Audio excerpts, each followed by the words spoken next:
All right.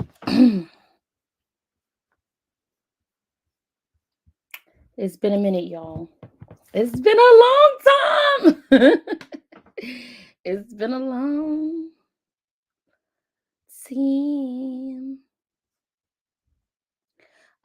So as y'all can see, global warming is a hoax. Hear me out. That's the title. What's up? What's up? I just want to say hey to y'all first before we get started. Um, yeah. Let me see. I just so okay.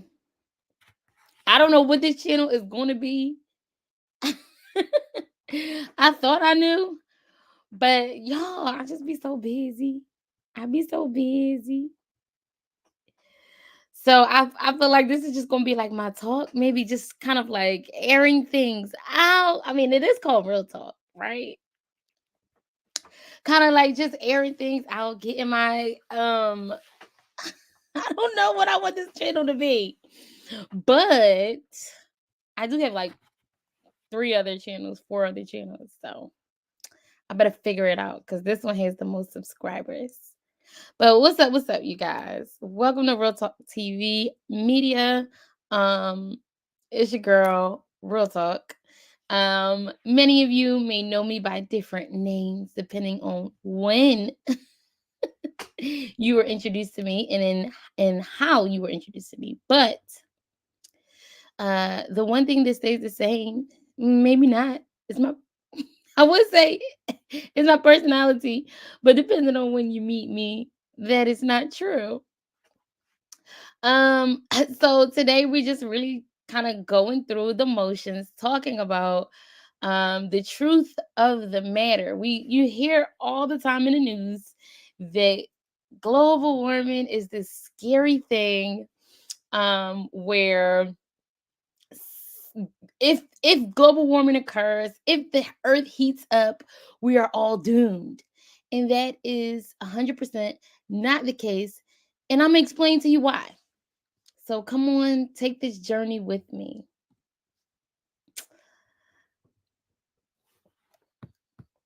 Where is it? Okay. So, yeah, and I'm not prepared. So don't expect anything prepared. This is just like, you know what? Let me go live and here's what I'm going to talk about. So, this I'm going to show y'all the earth. Let me see if I can find it. I'm going to show y'all the earth.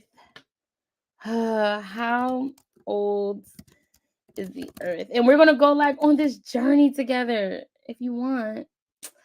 How old is the earth? Because I'm trying to get to a point and I had to kind of like search for the point. So the earth is 4 billion years old, more than 4 billion years old. Okay, so we know that, right? Let's kind of like jot that down. Just note that the earth is 4 billion years old. Wait, let me see if I can find some paper. Because I want to write this down too. This is me in between my work. I got 2 jobs. So yeah. The earth is 4.5, let's say, billion years old. Okay? We got that. We got it. It says my son knows this stuff because he's into astrology. That the Earth is the third planet from the sun and the only astronomical object known to harbor life. I think that's pretty cool. Okay, so now we're gonna ask. Everything is Google for right now until we kind of like get into like National Geographic Society. They might be able to give us a different number or the same number, 4.5 uh, billion years old. So then I'm gonna ask, how old are humans? Let's see. Maybe they might tell me in here. Let's see. They discovered rocks that were 4 billion years old. Then in Australia, they discovered minerals about 4.3 billion years old. Researchers know that rocks are continuously recycling due to the rock cycle. So they continue to search for data elsewhere. Um, Both of these materials dated to between 4.4 and 4.5 billion years. They found some rock that was dated that long. Okay. So watch this, y'all. How old is man? Homo sapiens. Okay. We're gonna go with that terminology. Let's see. The estimate This estimate was shaped by the discovery of 1967 oldest remains attributed to H.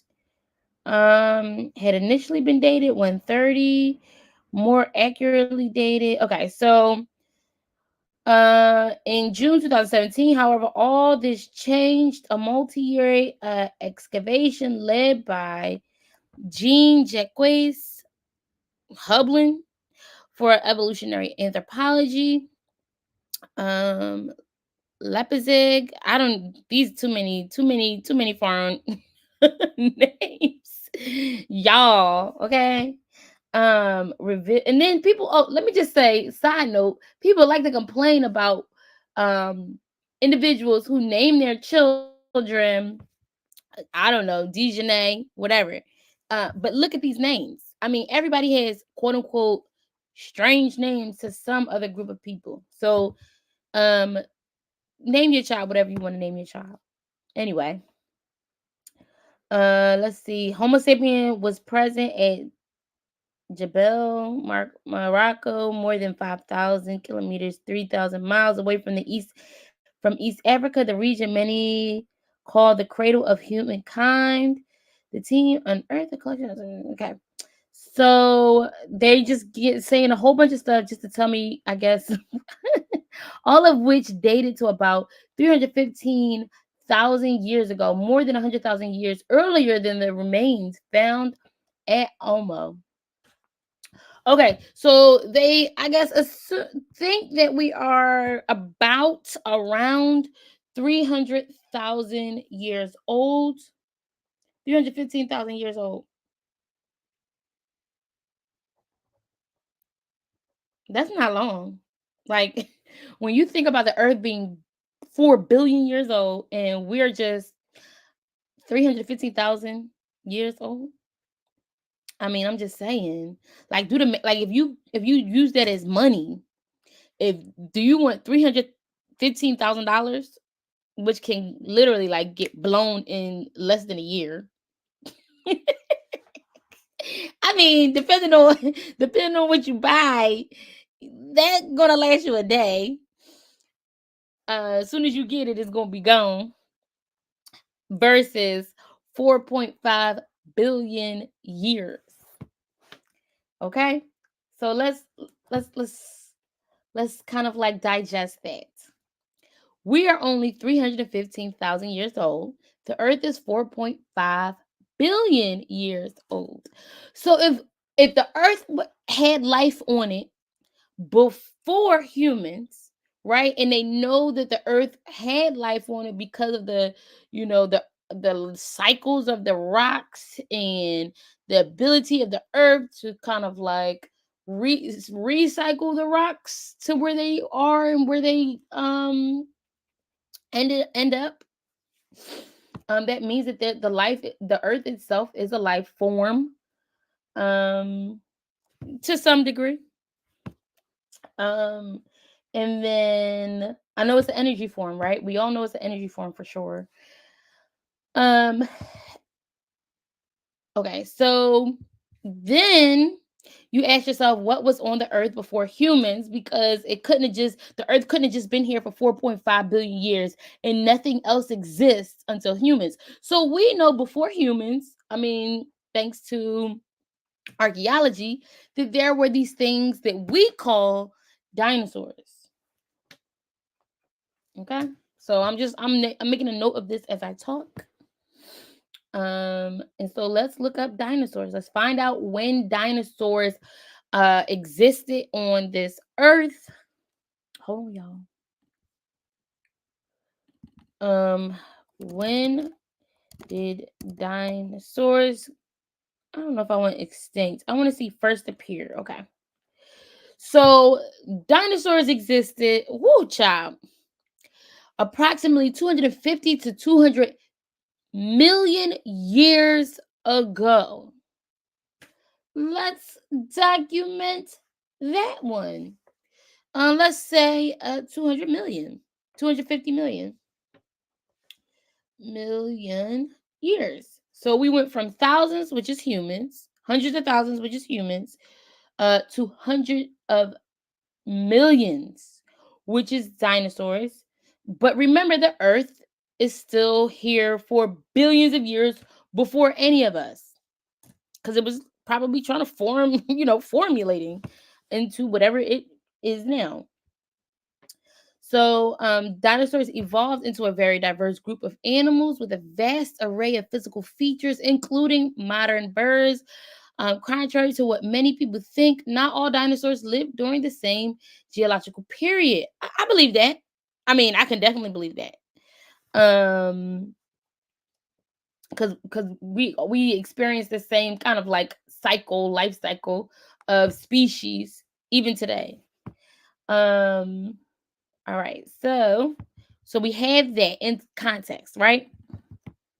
And remember, according to scientists, let's look it up. How did life on oops start on Earth? Here we go. The first signs of microbial life emerged around 3.5 billion years ago. Scientists think early life may have formed from lightning striking or aerosol in deep sea vents. Okay, let's click on that. And this is National Geographic, y'all. Okay. So if you want to ask where am I getting this information, that's why I'm sharing my screen so that you can see yourself.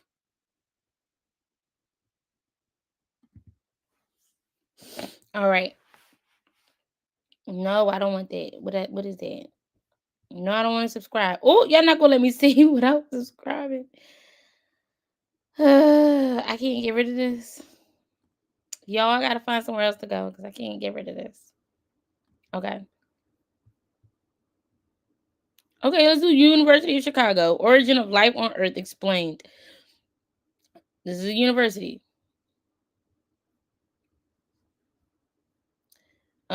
The origin of life on Earth stands as one of the great mysteries of science. Various answers have been proposed, all of which remain unverified. So no one knows. So please, my religious people,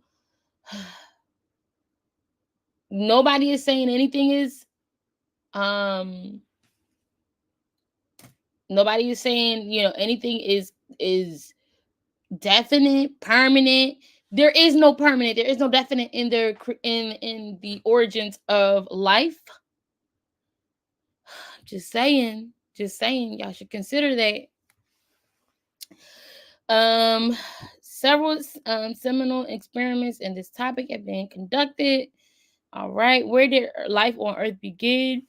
Two possibilities: volcanically active hydrothermal environments on land and at sea. Um, that makes sense. Look, just a bunch of volcanic eruptions under the bottom of the earth, and it just kept bubbling up, bubbling up, bubbling up, growing, growing, growing, until it rose above sea level. And that's probably that makes sense as to why we have like lakes and rivers and ponds and stuff like that.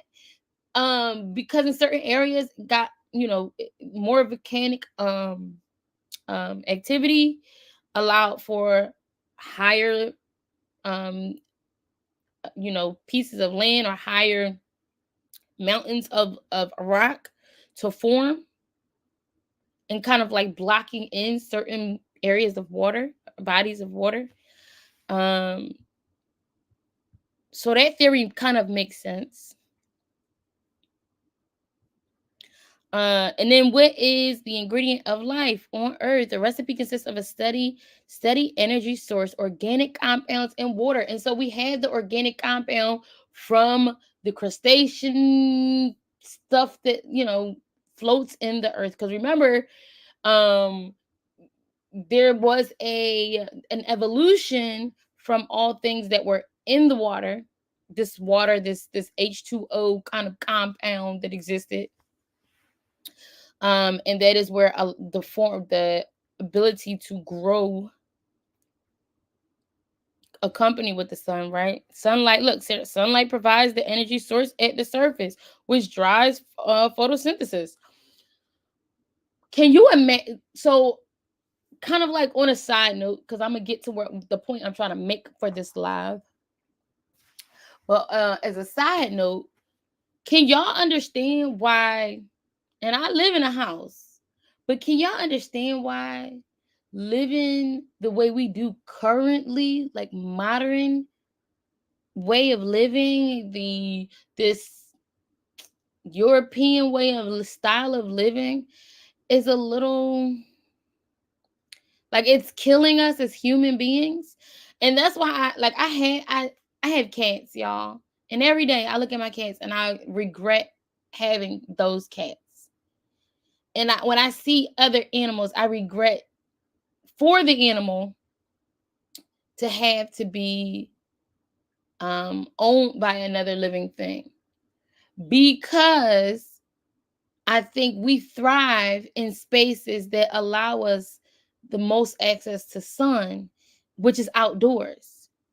And a lot of animals, and including humans, spend a lot of their time, not all of their time, depending on where they are, spend a lot of their time indoors.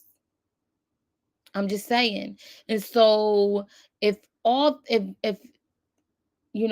of the core ingredients to life is sunlight, and we live and we kind of like separate ourselves from that sunlight, what do you think is happening to us genetically? I'm just saying. I don't know. But anyway, I don't know. The point I'm trying to make is prison and all things that kind of like force people to live indoors is not a part of nature. It's against all things that we as creatures, who depend on the sun, uh, need and have and want. Oh, okay. Look at this. That's cute. Anyway, we'll call. You know what? Y'all, give me a second, everybody.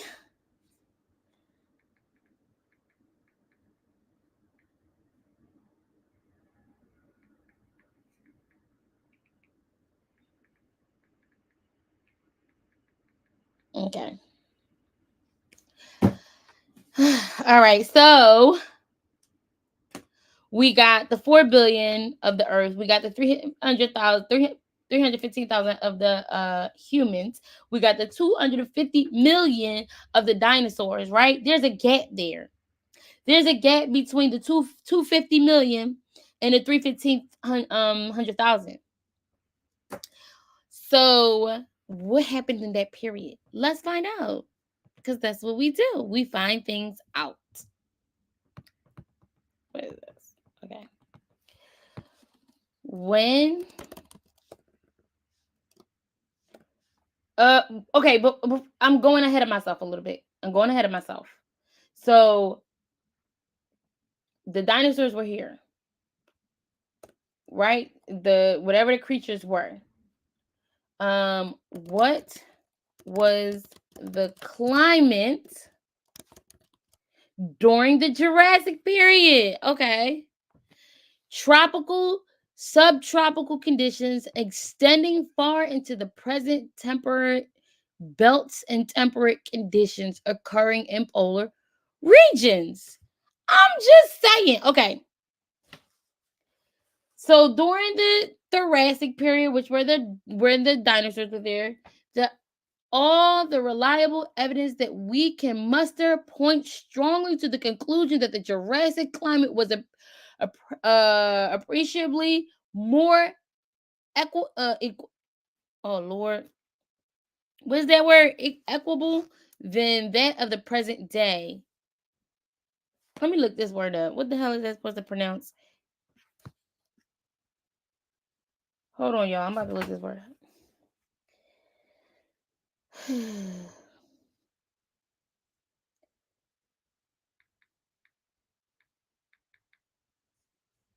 Equable definition. I want to hear how it sounds. Equable. Equable. Equable. Okay. Equable is of a person not easily disturbed or angered, calm. So we're not talking about that one. Not varying or fluctuating greatly. Okay. So this was the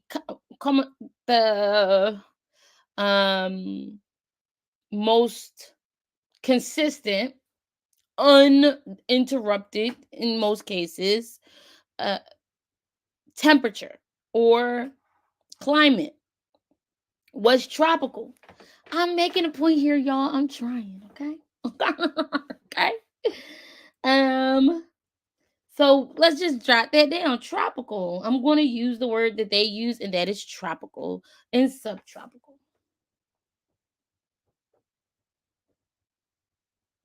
Okay, what was it like before? Uh, before the Jurassic period. It was according to Britannica. Lord, these words, man. There needs to be like a universal language. Even then, it would still be different dialects. So doesn't matter, I guess. While more humid conditions existed in the east, what was the climate in Jurassic period? Come on, give me a quick answer. Warmer than the present, and there were no ice caps. Okay, y'all. Okay, y'all see where I'm going, right? It was warmer than the present, and no, listen, y'all, listen. There were no ice caps. There were no ice caps. It didn't exist. Ice did not exist. Cold temperatures, the way we see them today, did not exist. Tropical weather existed. That's why you have these reptilian creatures, because they thrive in nice warm temperatures. But when the meteor happened, what transpired? When that rock flew out of the sky and did some weird, you know what? Let's see how everything changed. Okay? And remember, the earth is this so they claim that it's just this random rock that is dead, but there are elements and microorganisms that allow this dead thing to have life on it, to I don't know, manifest life. And the sun aids in that, right? The These microorganisms that kind of like were once floating in the air help that. These random bacteria, germs and stuff, these atoms that just kind of floated their way here. So I'm just saying, we heard you I'm not making this up. This is from Wikipedia. Let's find a more reliable source. I'm gonna give you, I got you. National Geographic period. Let's go back to National No, they ain't gonna let me. Let's go to National Academics Press. Let's see what National Academics Press says.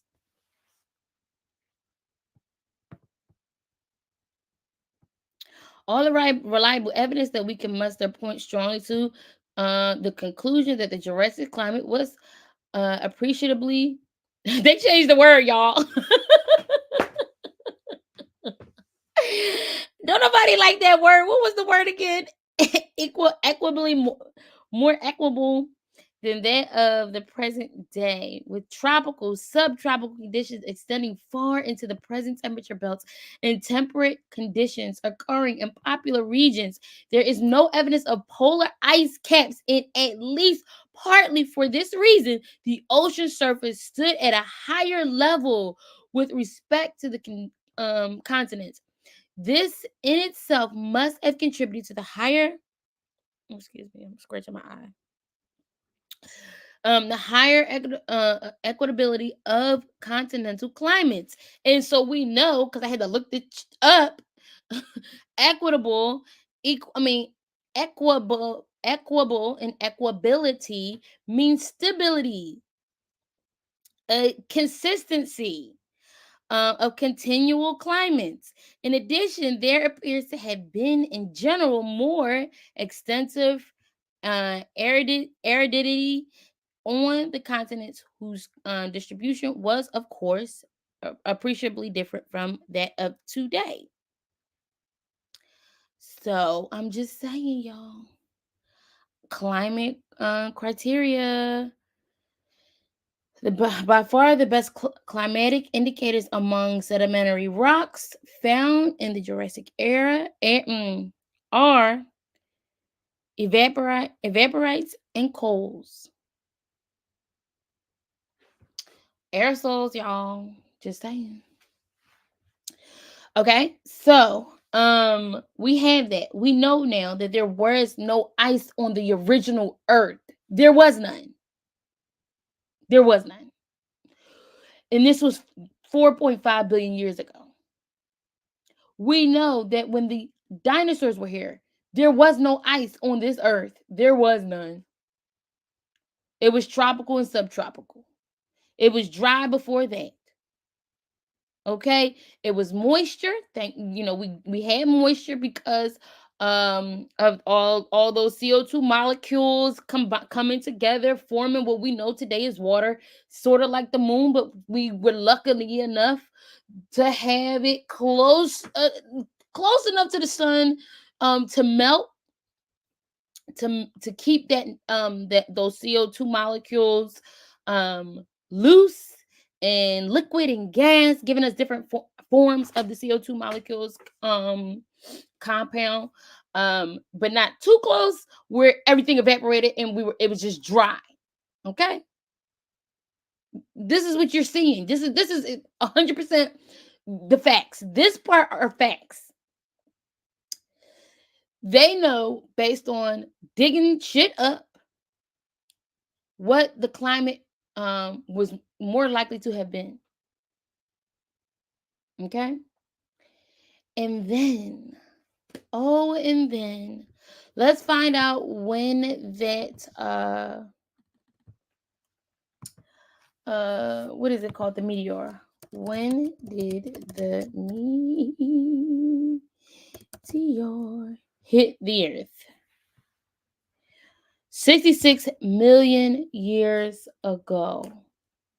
So the dinosaurs were on this earth well over 100 million years, thriving, living their best reptile lives, enjoying all things of this earth, killing each other for the ones who only ate fruits and vegetables, just trying to survive, right? And then somewhere from the universe, floating in space, and then being pulled by the gravitational pull of the earth. Probably. It probably was just floating through the earth and got sucked in to our atmosphere due to gravity. Or it got pulled the way things do, because we are connected to a gravitational pull as it spins around the sun. and it kind of got swept up in that gravitational pull around the sun and bumped and what we call collided into the earth. Oh, but wait. So 66 million years ago.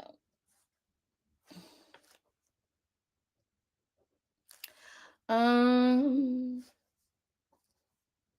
Meteor hit Earth. Okay. So now we know this rock somehow collided with the earth.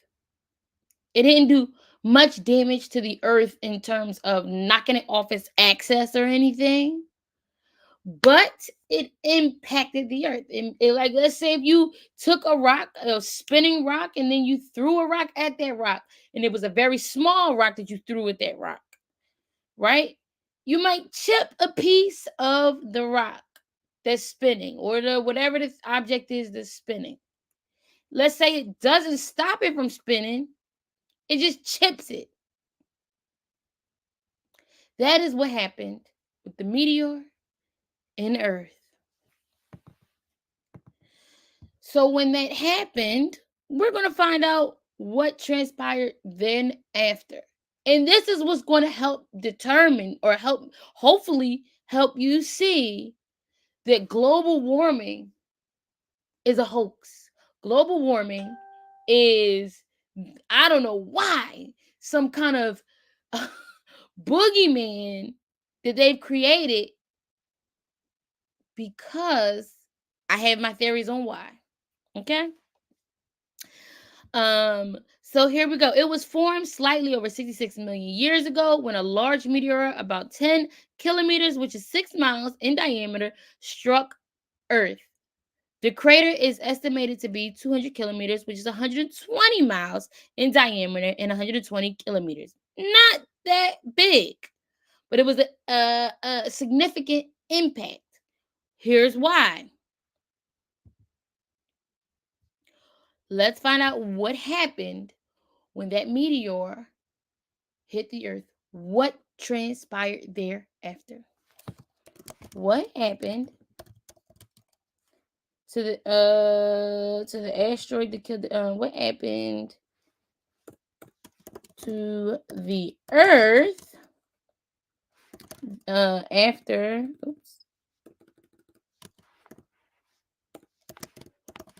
after the meteor hit? Listen to this. Because we have to look at science. If y'all look at science, man, it'll answer every question you have. It'll tell you what is going on. I'm trying to tell y'all. Y'all got to look at the earth around you. And thankfully, we have this thing called technology that allows us to look at it from a deeper lens. It takes us back historically so that you can see where we are. And it'll help you not be afraid when it's time not to be afraid. I'm just saying. I'm just saying. For two particular harsh years, two Earth years after the dinosaur killing asteroid slammed into the Earth, the world darkened and temperatures did what? Plummeted. They plummeted. Ultimately, the food web collapsed, wiping out starved terrestrial dinosaurs.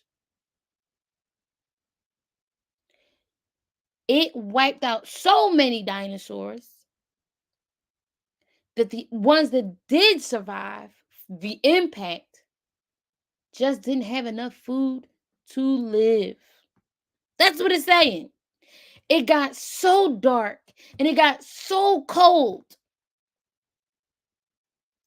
that the dinosaurs who did survive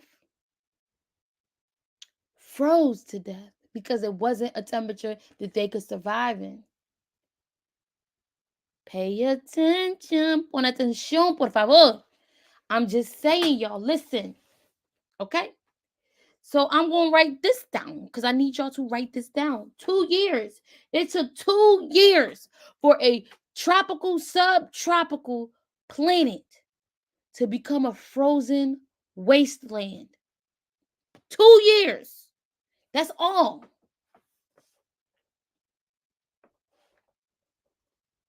2 years of freezing, cold darkness.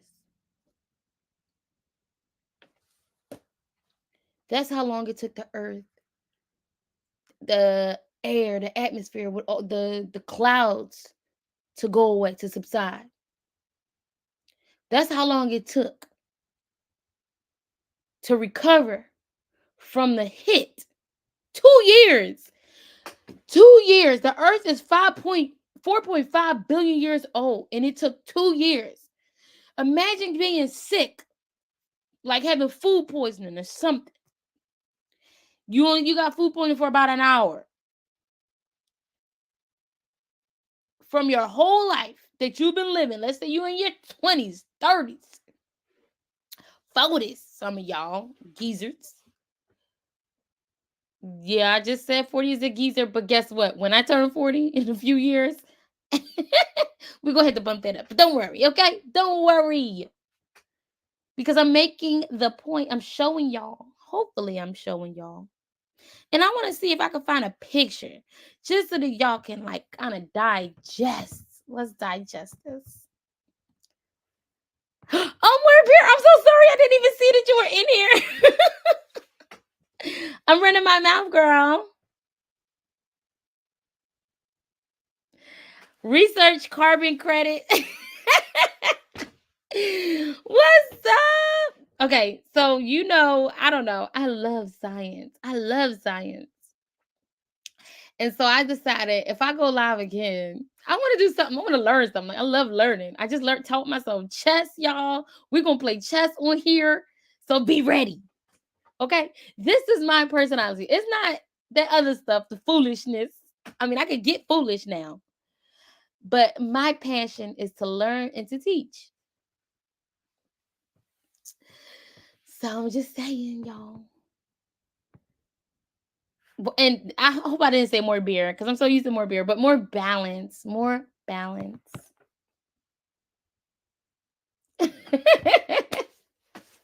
Okay, more balance. What's your favorite thing to talk about? What's your favorite thing to talk about? Or learn about. Learn about. Because we're gonna learn about it. All right. Anyway, for anyone who's listening, please, if you're watching this on the replay and you just, I don't know, 4 in the morning and you're bored and you decide you want to hear what the hoax is, make sure you put in the comments after you hit that like button what you want to learn about, and we will learn it together. Okay, we will discover it, research it together. Okay, anyway, so we now know, right, that it was cold for 2 years. We now know all of that good stuff. Let me get some images going on. Look at that. Bam, bam, bam.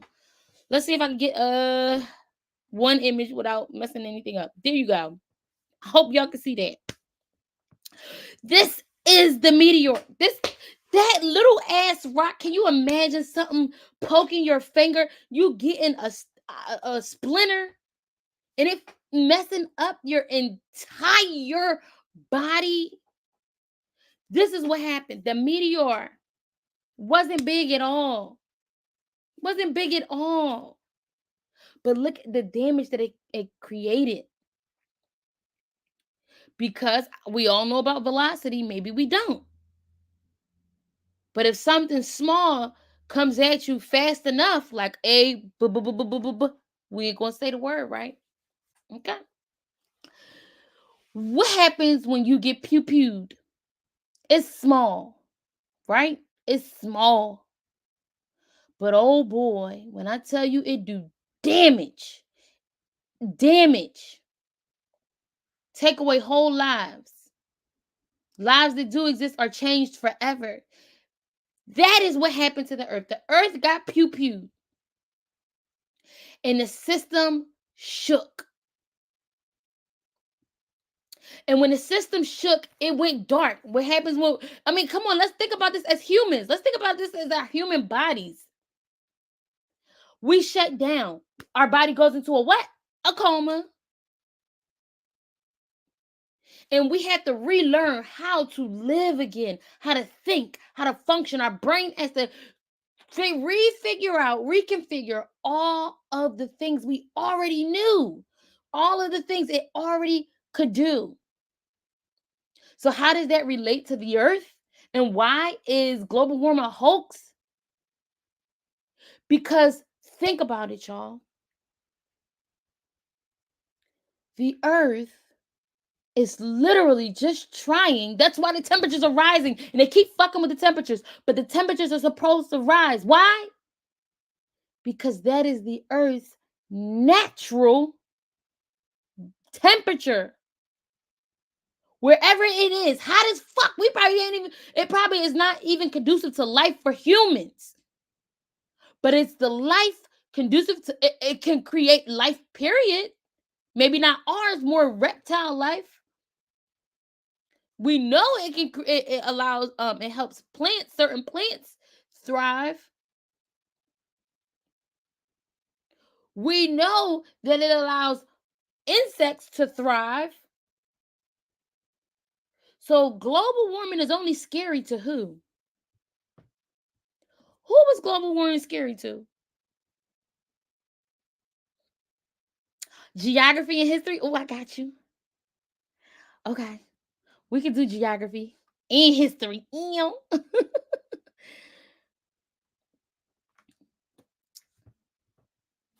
So I'm gonna show y'all another picture, okay? Because look, this is the meteor that hit. This is that little piece of rock that blew a hole in your body. The result was the ice age. Let's look up the ice age. Ice age. Oh, you know what? I'm gonna type in what happened to the earth during the ice age. This was the earth during the ice age. Do that look like, do that, yo? All right, y'all. I'm gonna try and calm down because I get excited. I get excited when we reveal the truth. Does this look like the earth that existed 4.5 billion years ago? No.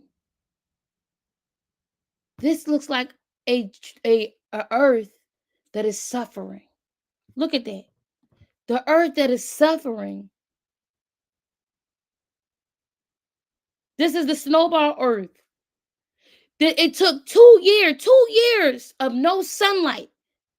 Almost ended all life on earth. Period. 2 years without the sun.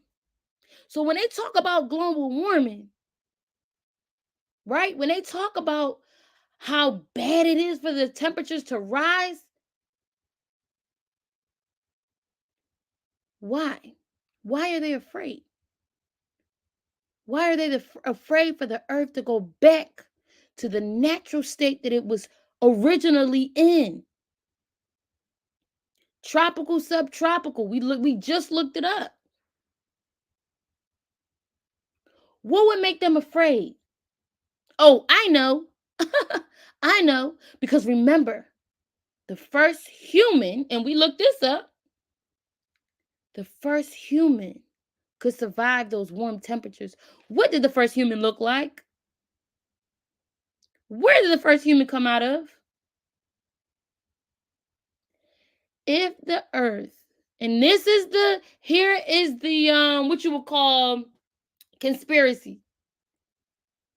If the earth returns to its natural state, the temperatures are supposed to rise. And as they rise, people who cannot tolerate the sun will be the first to be wiped out. literally genetically will be wiped out. They will cease to probably, I don't even know how it would process, how it would go. Maybe they'll just start burning. I really don't know. That part I don't know how people how life forms fade in and out. That's something we can look up another time. Or maybe just genetically, genetically, people start getting darker, no matter how many creams they use on their skin. And if you don't and if you don't get darker, you you die from cancerous ailments, and you can't reproduce. I'm just saying that is the fear. And if that is the fear, should all of us be afraid? Or should just some of us be afraid? I mean, think of it. Europe, what we know today is Europe. It only is what it is. And it only harbors the people that it harbors because they thrive, genetically thrive in those temperatures. Here's a point I wanted to bring up that I forgot to mention. It would be limit domination. What do you mean? Limited domination? Limited domination.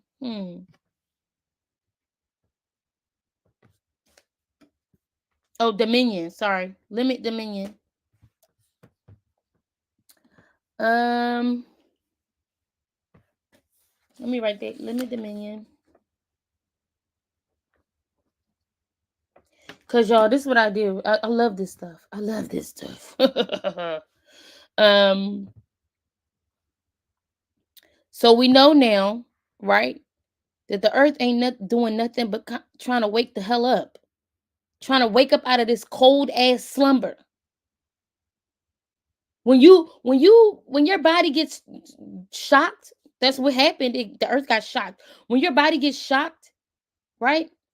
You get shivers and oh, I'm just saying maybe that this is contributing to the tectonic plates and how they constantly shifting. When you get cold, you get shivers. When you get sick, your temperature goes up to fight whatever is fighting. Why does it do that? We are all connected to the earth, whether you like it or not.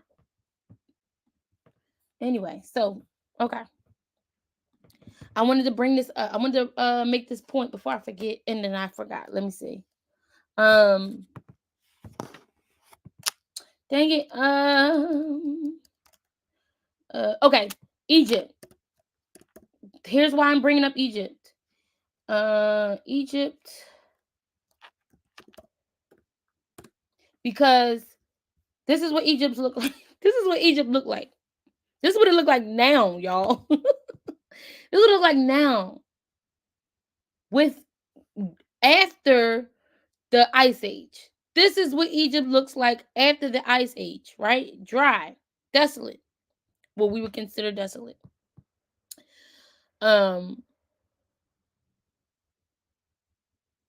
Look at that. Look at that. But what would happen if the ice, which is nothing but water that got frozen over those 2 years, melted? What would Egypt look like then? Egypt before.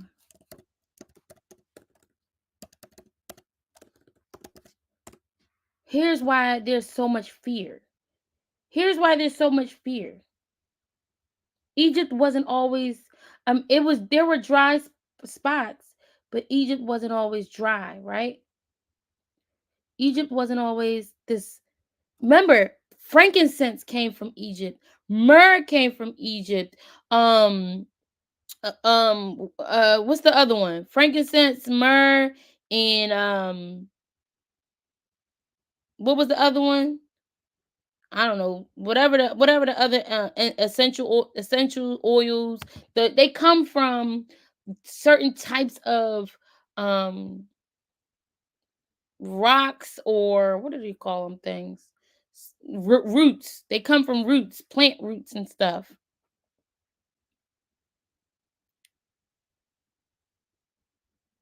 So it why is not showing me? Let me see. Egypt before. um. Okay. So it was something like here. Look, the Green Sahara during the last ice age. Green, green. You had areas of dryness, but it was green, y'all. It was green. This is the fear. That is the fear. Um. So they say that Egypt was conquered at some point by Greece. Let's find out when that was. Egypt. When did the Greek the Greek Empire um um what's the word I'm looking for?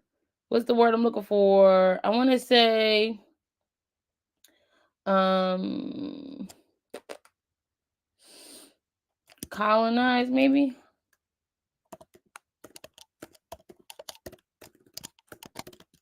Egypt.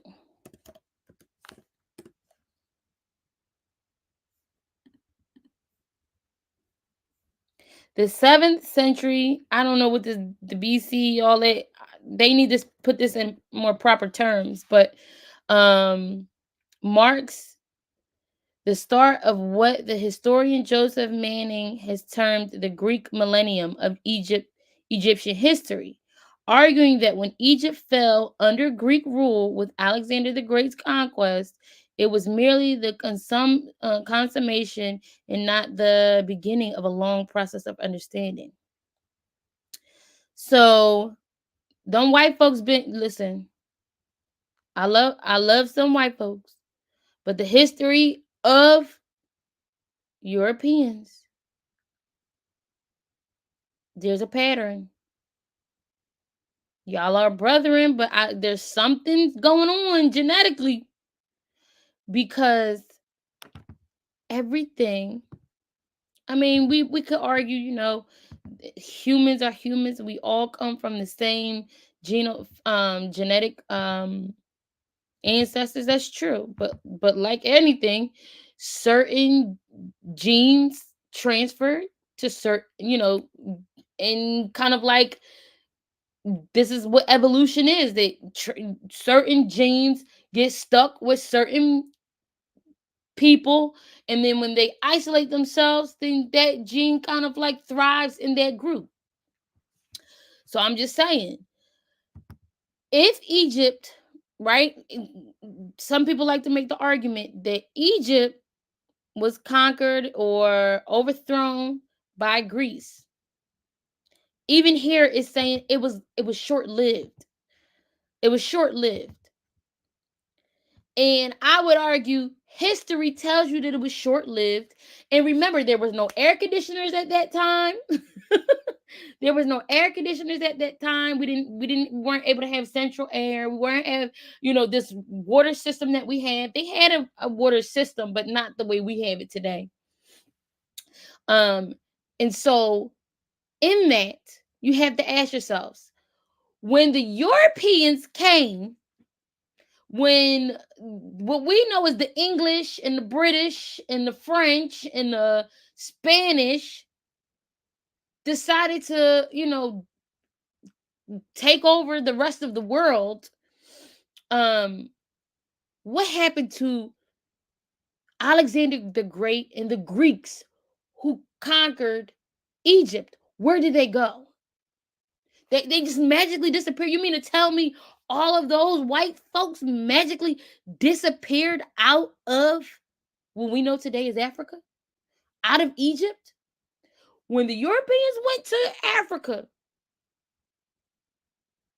there were black people, dark skinned brown people, kinky hair of different phenotypes, different body shapes, all of that. But they were all dark, different variations of dark. Where did they go? Some could argue they went further north because remember, the top of Africa is the bottom of Europe. So they some could argue, and this is only based on European maps. That's all I'm saying. It could be vice versa. It could be, depending on how you look at it, it could be the bottom of Africa is the top of Europe.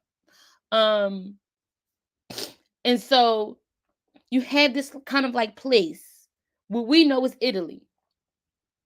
You had these places like Romania and all these other areas where there was a mix. Is it possible? Is it? And here's the theory, that is accompanying my belief that the frenzy and the fear around global warming is a genetic fear. It's a genetic fear because,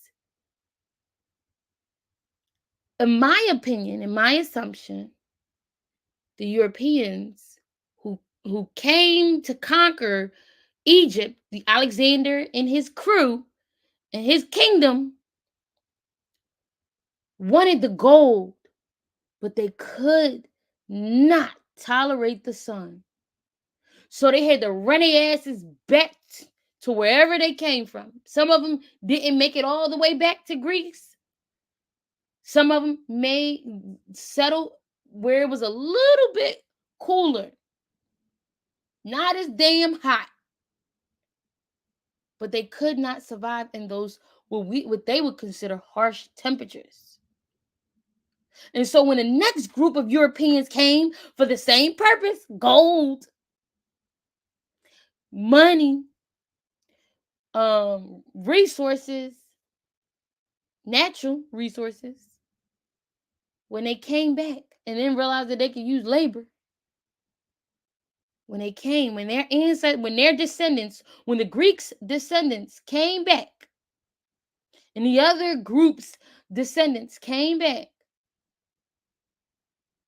this time they were armed with technology, which allowed them to stay a little bit longer and to thrive as they collected the things that they wanted. Remember, we got ships and boats and everything, all these different advanced boats. They got armies of horses in moving vehicles. They didn't have that before. So they had to hightail it back to wherever they came from because they could not survive the temperatures. They could not survive the temperatures.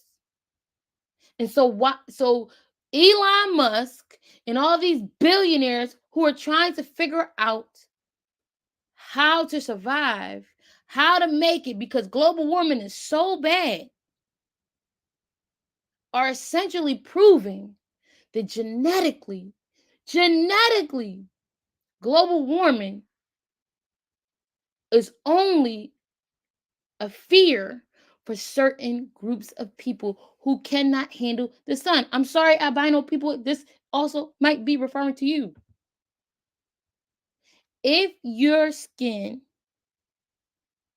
if your body it can't produce melanin, and let's get it straight, some white folks can produce melanin, and that's why they got freckles and all that other stuff.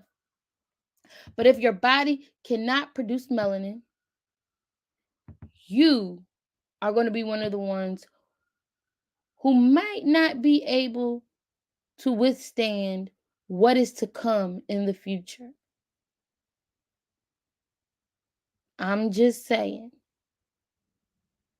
But the idea that somehow we should not be allowing the earth to get warmer, that is a hoax.